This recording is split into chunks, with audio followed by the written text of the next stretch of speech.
আমি সত্যিকারের মা, গুরুপত্নী নয়, পাতানো মা নয়, কথার কথা মা নয়, সত্য জননী। এমনই ছিল শ্রী শ্রী মা শারদামণি দেবীর বিখ্যাত বাণী। বয়ে বৈকুণ্ঠ হতে লক্ষ্মী এলো পৃথিবীর এই মাটিতে, জয় রাম বাটিতে, জয় রাম বাটিতে।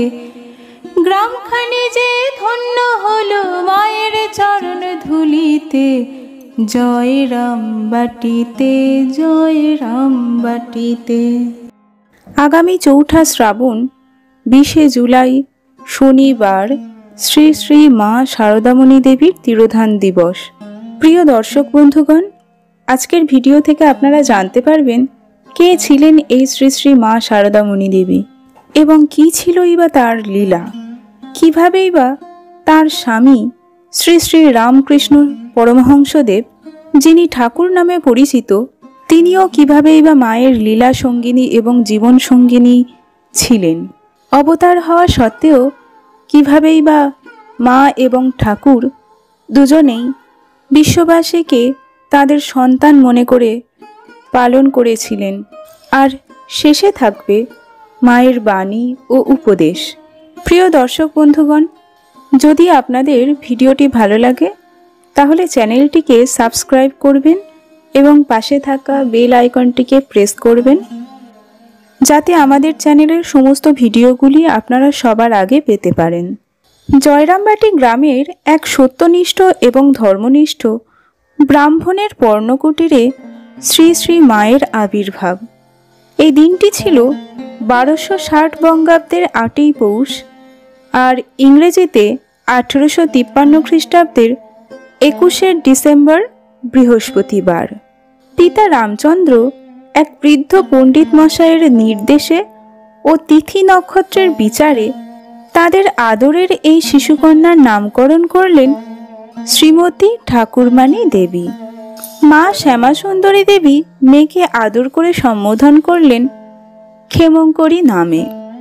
পরে এই শিশুকন্যাই সারদা দেবী নামে জগতের কাছে বিখ্যাত হয়েছিলেন। ক্রমেই তিনি মাতৃ আদরে ও পিতৃস্নেহে পিত্রালয়ে বড় হয়ে উঠতে থাকলেন। তখনকার দিনে সামাজিক প্রথা ছিল গৌরী দান করা, অর্থাৎ ৫ থেকে ৮ বছরের মধ্যে মেয়েকে পাত্রস্থ করতে হবে। তাই শ্রী রামচন্দ্র সিদ্ধান্ত নিলেন মাত্র ৬ বছর বয়সেই মেয়েকে পাত্রস্থ করবেন। কিন্তু গৌরীদান যে করবেন, গৌরীনাথ কোথায়? তবে পিতার এই চিন্তার অবসান ঘটান তার ছোট্ট কন্যা। একদিন শিহর গ্রামে গানের আসরে শ্যামাসুন্দরী তার ছোট্ট মেয়েকে নিয়ে উপস্থিত হলেন। আর আসরে মুখ্য ভূমিকায় ছিলেন গদাধর, যেন সাক্ষাৎ মহাদেবের রূপ। এক প্রতিবেশী প্রৌঢ়া খেলার ছলে সারদা দেবীকে জিজ্ঞেস করলেন, বলতো মা, এদের মধ্যে কাকে পছন্দ তোর? তৎক্ষণাৎ ছোট্ট সারদা গদাধরের দিকে অঙ্গুলি নির্দেশ করলেন। এদিকে গদাধর তার বাসভবন কামারপুকুর ছেড়ে তখন আশ্রয় নিয়েছেন দক্ষিণেশ্বরে মা ভবতারিণী মন্দিরের পূজার জোগাড়ে ব্রাহ্মণ হিসেবে। ক্রমেই তার মধ্যে ভাবের সঞ্চার হয় এবং আপন মনেই তিনি থাকেন। কিন্তু তার বাড়ির লোকও এই আপন ভোলা পাগল ছেলের বিয়ের জন্য ব্যস্ত হলেন। আর গদাধর রহস্য করে জয়রামবাটিতে যে তার উপযুক্ত পাত্রী রয়েছে তা তিনি বলেই ফেললেন। এমনইভাবে তারা একে অপরের লীলা সঙ্গী ও সাধন সঙ্গী হলেন। বিবাহের কিছুদিন পরেই বেজে উঠল বিচ্ছেদের সুর। গদাধর ছুটলেন আবারও দক্ষিণেশ্বরে, আর সারদা দেবী চলে এলেন পিতৃগৃহে। একদিন দিঘিতে স্নান করতে যাবেন মনস্থ করলেন সারদা দেবী। ভর দুপুরে ঝোপঝাড়ের মধ্যে দিয়ে হাঁটার সময় তিনি শুনতে পেলেন নূপুরধ্বনি যেন তার দিকে এগিয়ে আসছে। খুব বিস্ময়ে তিনি এদিক ওদিক তাকিয়ে দেখলেন, কিন্তু কোথাও কেউ নেই। ঠিক এর পরেই তিনি দেখলেন যেন নূপুরধ্বনি তার কাছেই বাজছে, আর ৮টি দিব্যকুমারী সারদা দেবীকে অনুসরণ করে এগিয়ে আসছে। সেদিন সারদার অষ্টসখী মনের সুখে স্নান লীলায় সঙ্গদান করে এলেন শ্রী রাধিকার বৃন্দাবন লীলায়। পরে মা শারদা জানিয়েছিলেন তারা রোজই স্নানের সময় আসত। দীর্ঘদিন এমন করেই স্বামী গদাধরের বিরহে কেটে গেল। একদিন জয়রামবাটি গ্রাম থেকে একদল পুরুষ ও মহিলা গঙ্গা স্নানের উদ্দেশ্যে কলকাতায় যাবে ঠিক করল। শারদা দেবীও পিতার অনুমতি নিয়ে চললেন তাদের সঙ্গে পাগল ঠাকুরকে চোখের দেখা দেখতে। মা যখন ঠাকুরের নহবতের দরজায় উপস্থিত হলেন তখন ঠাকুরের আনন্দের আর সীমা ধরে না। তিনি সদাই শারদা দেবীকে বলতেন, তুমি আমার মা, আমার আনন্দময়ী মা। মন্দিরে যিনি অবস্থান করছেন তিনি এই শরীরে জন্ম নিয়েছেন। ঠাকুর শ্রী রামকৃষ্ণ তার ভক্তদের বলতেন, ও শারদা সরস্বতী বিশ্ববাসীকে জ্ঞান দান করতে এসেছে। কিন্তু এখানে এসেও তার বিরহ যন্ত্রণা ঘুচল না। পাগল ঠাকুর ভাব সমাধিতে প্রায়ই নিমগ্ন থাকতেন, তাই 2 মাসে একদিনও ঠাকুরকে দেখতে পেতেন না কখনো কখনো। এমনভাবেই দিন কেটে যেতে লাগলো। 1280 বঙ্গাব্দের 13ই জ্যৈষ্ঠ অমাবস্যার রাত্রিতে মা শারদার জীবনে এক নতুন সংকেত এলো। পূজারী ঠাকুর পূজার আয়োজন করলেন, আর সেই পূজায় দেবী হলেন সাক্ষাৎ মা শারদা। ক্রমেই মন্ত্র পড়ে ঘটা করে পূজার সমাপ্তি হলো। তারপরই তাঁরা ধ্যানমগ্ন হলেন, যেন হরপার্বতীর শাশ্বত ও চিরন্তন আত্মিক পুনর্মিলন হচ্ছে। এভাবেই হলো মাতৃপূজার সমাপ্তি। এর ঠিক 6 বছর পর মায়ের জীবনে নেমে এলো দুঃখের কালো ছায়া। 1 জানুয়ারি ঠাকুরের গলা রোগের সূচনা প্রকাশ পেল। তার কিছুদিন পরই ঠাকুর ভবলীলা সাঙ্গ করে যাত্রা করলেন অনন্ত সুন্দরের উদ্দেশ্যে। তবে ঠাকুরের দেহপাত হওয়া সত্ত্বেও প্রায়ই তিনি মায়ের সাথে দেখা করতেন ও আশ্বস্ত করতেন। একদিন ঠাকুরেরই নির্দেশে মা গৌরীদাসীর কাছে বৃন্দাবনে বৈষ্ণবতন্ত্র শিখে নিলেন। ক্রমে তিনি দীক্ষাও দিতে শুরু করলেন। তার প্রথম শিষ্য শারদা প্রসন্ন, যাকে তিনি ঠাকুরের উপস্থিতিতেই মন্ত্র দিয়েছিলেন। কখনো কখনো মা ভাবের ঘোরে ঠাকুরের স্মৃতি রোমন্থন করতে করতে ঠাকুরের মতোই আচার আচরণ করতেন। কথাও তিনি বলতেন ঠাকুরেরই মতো। খাবার খেতেন ঠিক যেমন করে ঠাকুর খেতেন। মা শারদা বৃন্দাবন ধাম এবং পুরী ধামে বেশ কিছু মাস করে কাটিয়ে এলেন, যাতে তিনি ঠাকুরের বিরহ যন্ত্রণা ভুলতে পারেন। কিন্তু তাতে কোনো কাজ হলো না।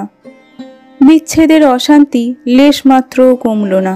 তখন যোগিন মা তাকে নির্দেশ দিলেন পঞ্চতপা ব্রত করতে, অর্থাৎ 4 হাত অন্তর 4 দিকে 4টি অগ্নিকুণ্ড রচনা করতে হয়। প্রতিটিতে একটি করে মোট 4টি ঘুঁটের আগুন জ্বলবে, আর মাথার উপর অনাবৃত সূর্য থাকবে। তার কেন্দ্রস্থলে বসে সূর্যোদয় থেকে সূর্যাস্ত পর্যন্ত জপ ধ্যান করতে হবে। এর অন্যথা হবার উপায় নেই। এই ব্রত পালন করা ছিল খুবই কষ্টকর, তবে মা বলেছিলেন একাগ্রচিত্তে ধ্যানে ডুবতে পারলে এই ব্রত সম্পন্ন করা খুবই সাধারণ ব্যাপার। তার মহত্বের কথা ব্যক্ত করতে গিয়ে স্বামী প্রেমানন্দ তার এক শিষ্যকে পত্রে লিখেছিলেন, সীতা সাবিত্রী দময়ন্তীর কথা তো পুঁথি পুস্তকে পড়ে, কিন্তু মা যে তাদের চাইতে অনেক উঁচুতে বসে আছেন। রাজরাজেশ্বরী সাধ করে কাঙালিনী সেজে ঘর নিকুচ্ছেন, বাসন ধুচ্ছেন, চাল ধুচ্ছেন, এমনকি ভক্ত ছেলেদের এঁটো পর্যন্ত পরিষ্কার করছেন। একবার নরেন্দ্রনাথ বিশ্ব জয় করে বিজয়ীর মালা গলায় পরে শ্রী শ্রী মার কাছে এসে প্রণাম সেরে বললেন, মা গো, আজকাল আমার সব কিছুই যেন উড়ে যাচ্ছে। মা হেসে বললেন, দেখো, আমায় কিন্তু উড়িয়ে দিও না। তখন নরেন্দ্রনাথও বললেন, মা গো, তোমায় উড়িয়ে দিলে থাকবো কোথায়? যে জ্ঞানে গুরুর পাদপদ্ম উড়িয়ে দেয় সে তো অজ্ঞান। 1316 সালে 9ই জ্যৈষ্ঠ বাগবাজারে মায়ের মন্দির প্রতিষ্ঠা করা হলো। এর কিছু বছর পর 1326 বঙ্গাব্দের 27 অগ্রহায়ণ শ্রী শ্রী মায়ের শেষ জন্মতিথি পালিত হলো। জয়রামবাটিতে জন্মতিথি অনুষ্ঠান হলো। তার কিছুদিন পরই রোগশয্যায় আশ্রয় নিলেন মা। ছেলেরা সবাই উদ্বিগ্ন। ঠাকুর শ্রী শ্রী রামকৃষ্ণ বলতেন, যোগমায়াকে অবলম্বন করেই যে তার অবতার লীলা। এরপর 1327 বঙ্গাব্দের 4 শ্রাবণ বিশ্বমাতা শারদা তার সন্তানদের কাছ থেকে বিদায় নিয়ে রামকৃষ্ণালোকে যাত্রা করলেন। মা সর্বদাই বলতেন, যদি শান্তি চাও মা, কারো দোষ দেখো না, দোষ দেখবে নিজের। জগৎকে আপনার করে চিনে নিতে শেখো। কেউ পর নয় মা, জগৎ তোমার। তিনি আরও বলতেন, আমি 17 মা, অ17 মা। মা শারদা আর 5টি সাধারণ মায়ের মধ্যে থেকেও তিনি অসাধারণ হয়ে উঠেছিলেন তার কর্মের দ্বারা এবং তার সন্তানদের প্রতি তার ভালোবাসার জন্য। মা হয়তো আর ইহজগতে নেই ঠিকই, কিন্তু তার উপদেশ এবং তার বাণী সদা জাগ্রত থাকবে প্রতিটি মানুষের হৃদয়ে। প্রিয় দর্শক বন্ধুগণ, শ্রী শ্রী মায়ের এই তিরোধান দিবসে আসুন আমরা প্রত্যেকেই শ্রী শ্রী মায়ের বাণী এবং উপদেশগুলি জীবনে পালন করে তাঁকে শ্রদ্ধার্ঘ্য নিবেদন করি। ভিডিওটি যদি ভালো লাগে আপনারা আমাদের পাশে থাকবেন এবং চ্যানেলটিকে সাবস্ক্রাইব করবেন। প্রার্থনা করি শ্রী শ্রী মা এবং ঠাকুরের আশীর্বাদ ও কৃপা আপনাদের উপরে বর্ষণ হোক।